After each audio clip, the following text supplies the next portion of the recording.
मतलब पूरी की पूरी अमेंडमेंट 25 मिनट के अंदर, जो हमने 6-7 घंटे में की है, 25 मिनट के अंदर एक बार सारी अमेंडमेंट फटाफट से रिकॉल करने की कोशिश करते हैं इनकम टैक्स की, ताकि एग्जाम से एक दिन पहले 25 मिनट लगा के तुम सारी की सारी अमेंडमेंट एक बार दोबारा से याद कर लो। क्या मंजूर है? चलो आओ जी, फिर एक बार फटाफट से आ जाओ जी, आ जाओ मेरे बच्चे, फटाफट से आ जाओ। येलो फिर डमरू बना दिया मैंने।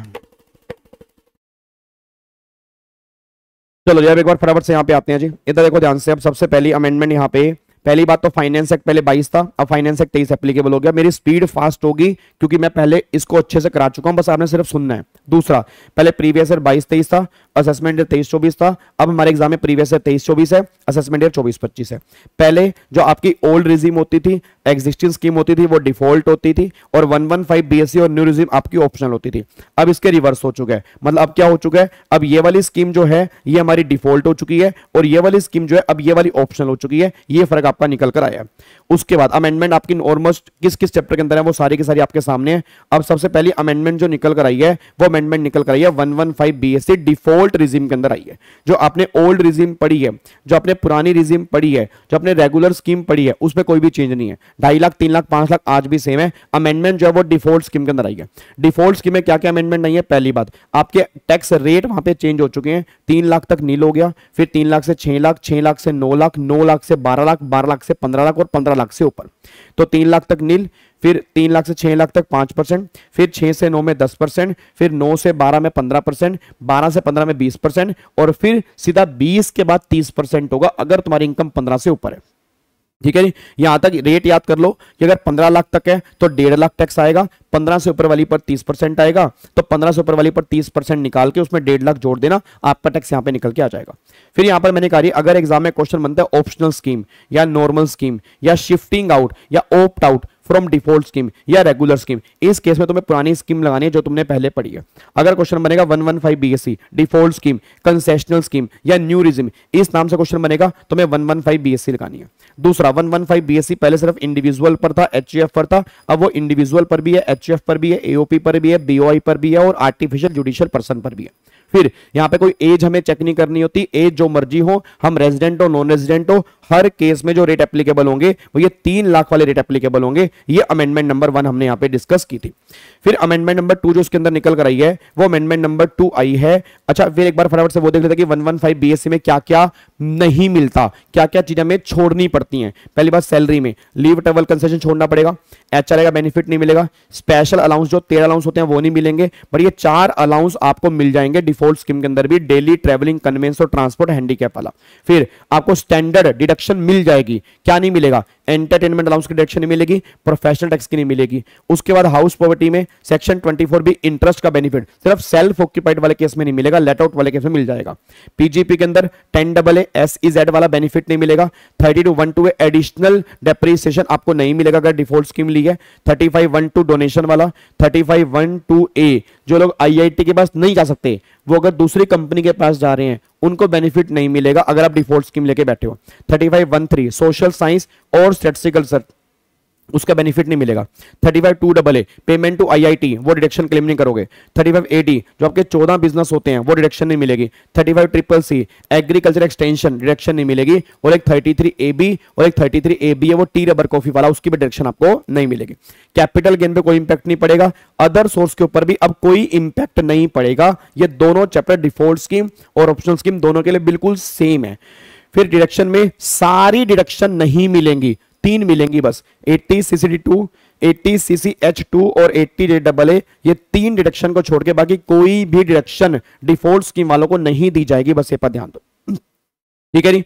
फिर अगला आपका MP MLA को जो अलाउंस मिलते हैं वो नहीं मिलेंगे, और जो क्लबिंग ऑफ इनकम है 1500 रुपए पर चाइल्ड की एग्जम्पशन मिलती है पेरेंट्स वाले केस में, वो भी डिफॉल्ट स्कीम वालों को नहीं मिलेगी, बस ये पर ध्यान दो।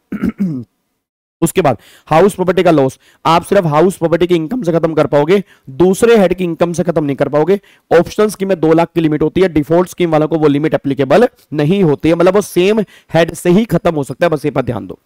फिर अगला पॉइंट हमने यहाँ पे डिस्कस किया था कि अगर आपको स्कीम लेनी है छोड़नी है तो आप क्या कर सकते हो। अगर तुम्हारी बिजनेस की इनकम नहीं है तो हर साल स्कीम ले और छोड़ सकते हो। अगर तुम्हारी बिजनेस की इनकम है या तो आप इस स्कीम में आओ मत, अगर आप इस स्कीम में आ गए हो इस स्कीम से बाहर मत जाओ। अगर आप एक बार स्कीम से बाहर जा रहे हो दोबारा से स्कीम आपको नहीं मिलेगी, बस ये पर ध्यान दो। फिर अगला पॉइंट क्या निकल के आ रहा है, सरचार्ज वाले केस में क्या चेंज आया है, 50 लाख नील, 50 लाख से लेकर 1 करोड़ तक 10% है, 1 करोड़ से ऊपर 2 करोड़ तक 15% है, अगर इनकम 2 करोड़ से ऊपर है 25% है। 37% वाला सरचार्ज अब यहां से रिमूव हो चुका है, वो ऑप्शनल स्कीम के अंदर है, वो डिफॉल्ट स्कीम के अंदर नहीं है। 2 करोड़ के बाद ऑलवेज 25% सरचार्ज लगेगा, बट 4 इनकम ऐसी यहां पे हाईएस्ट लगेगा 15, long term gain 112, long term gain 112 है, शॉर्ट टर्म गेन 111 है, कैजुअल इनकम, इन 4 इनकम पर लगेगा हाईएस्ट 15, बाकी सब जगह पर 25% तक का सरचार्ज एप्लीकेबल हो जाएगा। जहां सरचार्ज होगा वहां पर एमआरबी हमें कैलकुलेट करना पड़ सकता है। फिर अगली अमेंडमेंट जो निकल के आ रही है वो निकल के आ रही है रिबेट। अब रिबेट में क्या आ रहा है, पहले आप इंडिविजुअल हो, आप इंडिया के रेजिडेंट हो, आपकी टोटल इनकम 7 लाख रुपए तक है, पहले 5 लाख की लिमिट है, अब 7 लाख तक है। अगर ये तीनों कंडीशन सेटिस्फाइड होंगे तो उनको रिबेट मिलेगी। कितने की रिबेट मिलेगी, जितना भी टैक्स बनेगा वो, और 25,000 विच एवर इज लेस, मतलब 25,000 रुपए तक की रिबेट मिल जाएगी, इसके ऊपर की रिबेट नहीं मिलेगी। अब बच्चा ये बात कहता है सर अगर मेरी इनकम 7 लाख से ऊपर है तो क्या तो भी मुझे रिबेट मिल जाएगी? Answer is yes. Default scheme में एक नया कॉन्सेप्ट लेकर आए, अगर इनकम 7 लाख से ऊपर है तो भी आप रिबेट क्लेम कर लोगे। कैसे रिबेट क्लेम करोगे, जितनी इनकम तुम्हारी 7 लाख से ऊपर है, स्टेप नंबर 1 में पहले वो निकाल दो, फिर स्टेप नंबर 2 जो इनकम तुम्हें दी हुई है उस पर निकाल दो टैक्स, स्टेप नंबर 2 आ गया। फिर आप चेक करो क्या स्टेप नंबर 2 क्या स्टेप नंबर 1 से ज्यादा है, मतलब क्या जो तुमने टैक्स निकाला क्या वो तुम्हारे इनकम इंक्रीमेंट से ऊपर है? यस, जितना ऊपर होगा उतने की आपको रिबेट मिल जाएगी। फिर रिबेट माइनस करने के बाद जो बैलेंस टैक्स बचेगा उसमें से आपको यहां पे मतलब सेस जोड़ के फिर फाइनल आंसर आएगा 7,27,770, 7,27,770 अप्रोक्सीमेट मतलब इतनी इनकम अगर आपकी होगी तो आपको 7-8 रुपए तक की रिबेट मिलेगी। इसके बाद अगर कोई इनकम दी होगी तो वहां पर रिबेट की एप्लीकेबिलिटी नहीं होगी। ये क्वेश्चन हमने क्लास के अंदर भी डिस्कस किए थे। तो ये अमेंडमेंट आपकी डिफॉल्ट स्कीम वाले केस में निकल के आती है। उसके बाद फिर आपका एक अमेंडमेंट फिर आई है स्पेशल रेट में। अब स्पेशल रेट में 115 BBJ एक नया रेट इंसर्ट कर दिया ऑनलाइन गेम वाले केस में 30%, और बाकी स्पेशल आप सब जानते हो 112 में 20 है, 112 है 1 लाख तक एग्जाम, 1 लाख के बाद 10%, 111 है 15, 115 BB कैजुअल इनकम 30%, 115 BBJ 30% अभी नया आया है, और फिर अनएक्सप्लेन्ड मनी पर 60, इफेक्टिव बनेगा 78, और 115 BBG में 10% कार्बन क्रेडिट के ऊपर ये आपके स्पेशल रेट निकल के आ रहे हैं। अब इसमें कोई भी अमेंडमेंट और यहां पे इस चैप्टर में नहीं है, स्वाहा। और ये पूरा का पूरा सेम निकल के आता है। ये पुरानी स्कीम सेम है, उसको नहीं बता रहा क्योंकि जो सेम है वो अमेंडमेंट में सुपर फास्ट में कवर नहीं करूंगा, ये आपकी नोट्स में आप देख सकते हैं यहां पे। फिर अमेंडमेंट जो निकल के आई है वो है कोऑपरेटिव सोसाइटी वाले केस में।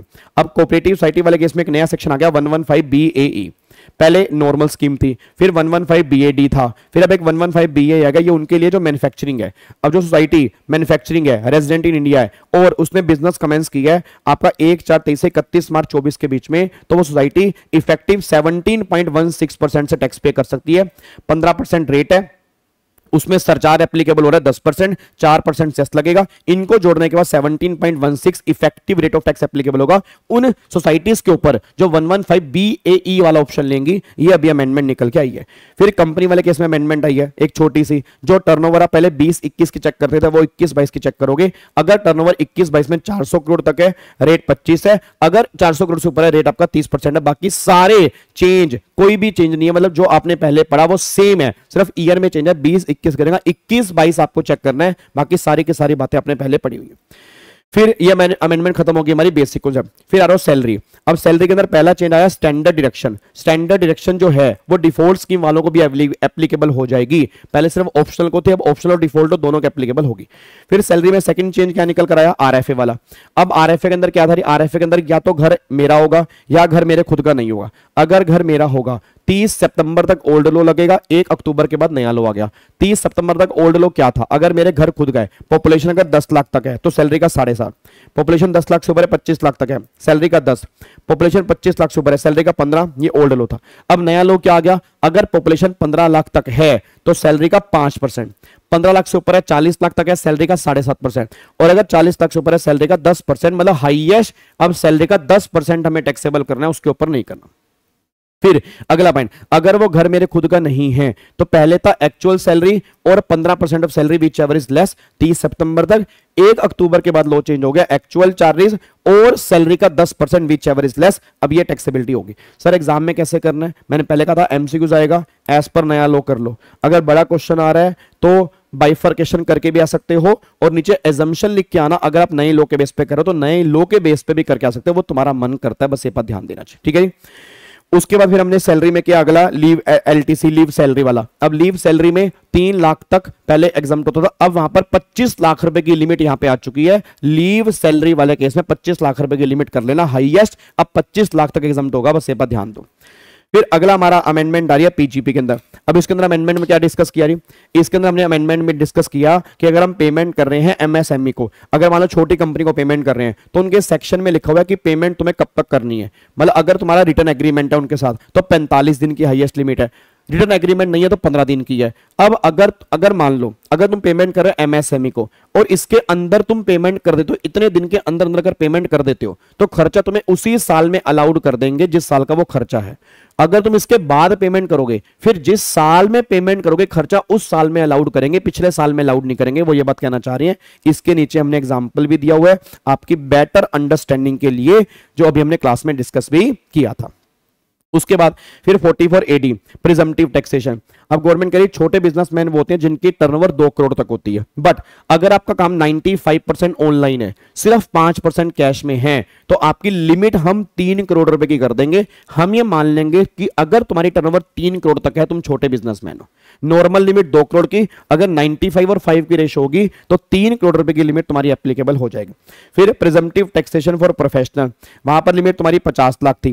फिर गवर्नमेंट ने बोला अगर 95 ऑनलाइन है, 5% तक कैश में है, तो ये लिमिट 75 लाख की हम इंक्रीज कर देंगे। ये लिमिट आपकी इंक्रीज हो चुकी है 44AD और 44ADA के अंदर। ये बात ध्यान दो, ये बातें हमने अमेंडमेंट में डिस्कस की, इसके बेस पे फिर हमने यहां पे क्वेश्चन भी किया था। फिर कैपिटल गेन के अमेंडमेंट दिए। सबसे पहले कैपिटल गेन के अमेंडमेंट क्या आ रही है, आपका इंडेक्स रेट 348 हो चुका है प्रीवियस से 23-24 का, तो 348 से मल्टीप्लाई करना है, बस ये पर ध्यान दो। फिर सेक्शन 54 के अंदर अमेंडमेंट आई और 54F के अंदर आई, अगर मैं घर सेल करके घर परचेज करूंगा, अगर मेरे कैपिटल गेन 2 करोड़ तक के हैं तो 2 घर मेरे को एग्जम्प्ट होंगे, 2 घर इंडिया में कहीं पर भी ले सकता हूं। अगर मेरे कैपिटल गेन 2 करोड़ से ऊपर के हैं तो एक ही घर एग्जम्प्ट होगा, बट वो घर 10 करोड़ से ऊपर का नहीं होना चाहिए। मतलब मैक्सिमम हम 10 करोड़ तक के ही कैपिटल गेन एग्जम्प्ट कर सकते हैं, 10 करोड़ से ऊपर के नहीं करेंगे। ये 54 के अंदर अमेंडमेंट आई। 54F में क्या होता है, 54F में अगर तुम नेट सेल प्राइस लगाते हो तब तुम्हारा कैपिटल गेन एग्जम्प्ट होता है। तो गवर्नमेंट ने कहा देख भाई वहां पर भी लिमिट एप्लीकेबल है 10 करोड़ की। मतलब अगर तूने जो नया घर लिया अगर वो 10 करोड़ से ऊपर है तो हम कैलकुलेशन जो करेंगे वो 10 करोड़ के बेस पे करेंगे, उसके ऊपर के बेस पे नहीं करेंगे। तो यहां पर भी इसके हमने प्रैक्टिकल क्वेश्चन किए। अगर आपको ध्यान हो, ये हमारा 54 वाला किया था और ये हमने 54F का किया था। इन दोनों के प्रैक्टिकल क्वेश्चन भी हमने यहां पे कंप्लीट कर लिए थे। स्वाहा। अगला फिर छोटी मोटी अमेंडमेंट कैपिटल गेन के अंदर बेकार सी अमेंडमेंट आई थी कि गवर्नमेंट अब गोल्ड के लिए भी एक अपना मार्केट क्रिएट कर रही है कि आपने तुम फिजिकल गोल्ड को कन्वर्ट कर लो ईजीआर में, तो कन्वर्ट करोगे तो हम टैक्स नहीं लगाएंगे। ऐसे ईजीआर को फिजिकल गोल्ड में कन्वर्ट करोगे तो सेक्शन 47 में एग्जाम कर देंगे। बट अगर आगे ईजीआर बेचोगे या फिजिकल गोल्ड बेचोगे उस केस में कैपिटल गेन की टैक्सेबिलिटी होगी। ये गवर्नमेंट अमेंडमेंट यहां पे लेकर आई है। मतलब मार्केट की तरह यहां पे काम होगा, जैसे शेयर मार्केट होती है ऐसे गोल्ड मार्केट गवर्नमेंट यहां पे क्रिएट कर रही है। फिर अगला हमने डिस्कस किया market link debenture. Again market link debenture का मतलब क्या होता है कि होगा वो डेट बट उसका इंटरेस्ट लिंक कर देंगे मार्केट से। अगर मार्केट बढ़ेगी इंटरेस्ट बढ़ेगा, मार्केट कम होगी मेरा इंटरेस्ट कम होगा। उसकी सेल पर कैपिटल गेन कैसे निकालेंगे, सेल प्राइस माइनस में जो ईओटी है वो करके, फिर जो भी कॉस्ट आपकी परचेज के टाइम पर होगी वो माइनस करके आपका कैपिटल गेन यहां पे निकल के आएगा। ये हमारा निकल के आता है। फिर डिडक्शन के अमेंडमेंट। अब डिडक्शन में अमेंडमेंट आई है 80G के अंदर। अमेंडमेंट 80G के अंदर अमेंडमेंट क्या है जी, आपको 50% विदाउट क्वालिफाइंग लिमिट एग्जम्पशन मिलती थी, वहां पे गांधी फैमिली को साफ कर दिया। जवाहरलाल नेहरू, इंदिरा गांधी, राजीव गांधी, अब ये तीनों में अगर कंट्रीब्यूशन करोगे डिडक्शन आपको नहीं मिलेगी। प्राइम मिनिस्टर ड्रॉट फंड वाले केस में डिडक्शन मिलेगी और किसी केस में नहीं मिलेगी। उसके बाद डिडक्शन में एक अमेंडमेंट आई 80CCH के अंदर। अब 80CCH1 है, 80CCH2 है, अग्निवीर स्कीम जी। अग्निवीर में अगर अग्निवीर खुद कंट्रीब्यूट कर रहा है तो 80CCH1 में वो डिडक्शन क्लेम कर लेगा, और अगर अग्निवीर कंट्रीब्यूट नहीं कर रहा, सेंट्रल गवर्नमेंट कंट्रीब्यूट कर रही है, तो पहले उसकी सैलरी में जुड़ेगा, फिर वो डिडक्शन क्लेम कर लेगा 80CCH2 के अंदर। और 80CCH2 डिफॉल्ट स्कीम वालों को भी एप्लीकेबल होता है, CCH1 एप्लीकेबल नहीं होता। फिर आपकी अमेंडमेंट आई LIC वाले केस में। अब गवर्नमेंट ने कहा देख भाई अगर LIC तेरी 1 अप्रैल 23 से पहले है और वो 10%, 15% और 20% की लिमिट के अंदर तूने प्रीमियम पे किया था, तो जो पैसा तेरे को LIC पर मिलता है वो सारा एग्जम्प्ट है, उसमें कोई दिक्कत नहीं, चाहे वो 5 लाख से ऊपर ही क्यों ना हो।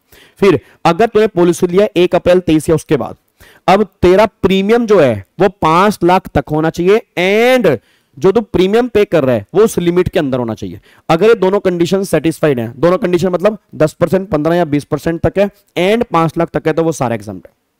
बट अगर वो है 10, 15, 20 तक बट 5 लाख से ऊपर जा रहा है, तो जितना प्रीमियम एग्रीगेट 5 लाख तक है उसका एग्जाम्प्ट करेंगे। जो प्रीमियम 5 लाख से ऊपर होगा, अब उसकी मैच्योरिटी वैल्यू हम टैक्सेबल कर देंगे। टैक्सेबल कितनी करेंगे? जो तेरी मैच्योरिटी वैल्यू है, मतलब जो तेरे पैसा लमसम मिलेगा उसमें से जितना तूने प्रीमियम पे कर दिया वो माइनस करने के बाद बैलेंस तेरे हाथ में यहां पे टैक्सेबिलिटी निकल के आ रही है। अगर सिंगल एलआईपी है तो सिंगल बेस पे करेंगे, अगर मल्टीपल है तो फिर जिसका एग्रीगेट 5 लाख तक है वो एग्जाम्प्ट है। अदरवाइज फिर वो हम टैक्सेबल करेंगे कितना? जो पैसा मिला माइनस में जो हमने प्रीमियम पे कर दिया उसके बाद आपका यहां पे टैक्सेबल निकल के आएगा। और इसके बेस पर हमने यहां पे ये सारे क्वेश्चन भी हमने यहां पे डिडक्शन के डिस्कस किए हैं। फिर लास्ट अमेंडमेंट हमारी आती है टीडीएस की। अब टीडीएस के अंदर पहला सेक्शन क्या निकल के आ रहा है? 194 GA। अब 194 BA ऑनलाइन गेम वाला। तो ऑनलाइन गेम में आपका टीडीएस कटेगा 30% के रेट से, नेट विनिंग पर कटेगा। मतलब जो पैसा तुमने कमाया, अगर तुम्हारा खेलते खेलते कोई नुकसान हो गया, उस लॉस को उसमें से माइनस करके जो नेट विनिंग होगी उस पर टीडीएस कटेगा 30% के रेट से। यहां पे कोई 10,000 रुपए की लिमिट एप्लीकेबल नहीं है। फिर एक अमेंडमेंट आई है 194N cash withdrawal. Normal limit 1 crore है, 1 करोड़ के बाद बैंक टीडीएस काटेगा 2% के रेट से। कोऑपरेटिव सोसाइटी वाले केस में लिमिट आपकी 3 करोड़ की है, अगर 3 करोड़ से ऊपर होगा तो कैश टीडीएस काटेगा बैंक आपका 2% के रेट से। बट अगर तुमने पिछले 3 साल से रिटर्न नहीं भरी या आपने रिटर्न फाइल करने में डिफॉल्ट किया तो फिर 20 लाख तक तो टीडीएस नहीं कटेगा। 20 लाख से ऊपर 1 करोड़ तक या 3 करोड़ तक 2% कटेगा। और फिर 1 करोड़ से ऊपर या 3 करोड़ से ऊपर फिर टीडीएस कटेगा 5% के रेट से। ये सारी बातें आपके टीडीएस के लॉ में निकल के आती हैं। और एक्सेस वैल्यू पर हमें टीडीएस काटना है, पूरी वैल्यू पर टीडीएस हमें नहीं काटना है। और फिर लास्ट में एक अमेंडमेंट आई टीसीएस वाले केस में, जहां पर हम पैसा बाहर रेमिट कर रहे हैं। तो रेमिट अगर हम कर रहे हैं एजुकेशन पर्पस के लिए, मेडिकल पर्पस के लिए, तो 7 लाख तक टीसीएस नहीं काटना, 7 लाख के बाद एक्सेस वैल्यू पर 5% काटना है। अगर मैंने एजुकेशन लोन लिया और वो पैसा मैंने बाहर रेमिट कर दिया तो फिर गवर्नमेंट ने कहा था 7 लाख तक नहीं कटेगा, 7 लाख के बाद एक्सेस वैल्यू पर 0.5% कटेगा। फिर अगर मैंने घूमने फिरने के लिए बाहर पैसा रेमिट किया तो 30 सितंबर तक क्या था? 7 लाख तक नील, 7 लाख के बाद 5%। अब नया लो क्या है? 7 लाख तक नील, 7 लाख के बाद सीधा 20%। और अगर मैंने कोई बाहर का ट्रैवल पैकेज, पूरा पैकेज बुक कराया है तो गवर्नमेंट ने कहा पहले 5% करता था विदाउट क्वालिफाइंग लिमिट, अब 7 लाख तक 5% है और 7 लाख के बाद 20% टीसीएस कलेक्ट होगा। ये अमेंडमेंट आपकी यहां पे निकल के आ रही हैं। स्वाहा ओम त्र्यंबक इनकम टैक्स अमेंडमेंट स्वाहा। तो अब जाके हमारी इनकम टैक्स की अमेंडमेंट सारी की सारी खत्म हो जाती हैं। ठीक है, बस ये चेंजेस आपके छोटे मोटे इनकम टैक्स के अंदर आए थे जी। ठीक है, और आई थिंक अब आपको समझ में आ गया होगा। अब ये छोटी सी क्लिप मैं यूट्यूब पे भी डाल दूंगा, जितनी बार आप देखोगे उतनी बार आपको और अच्छे से रिवाइज हो जाएंगी। आई थिंक आपको समझ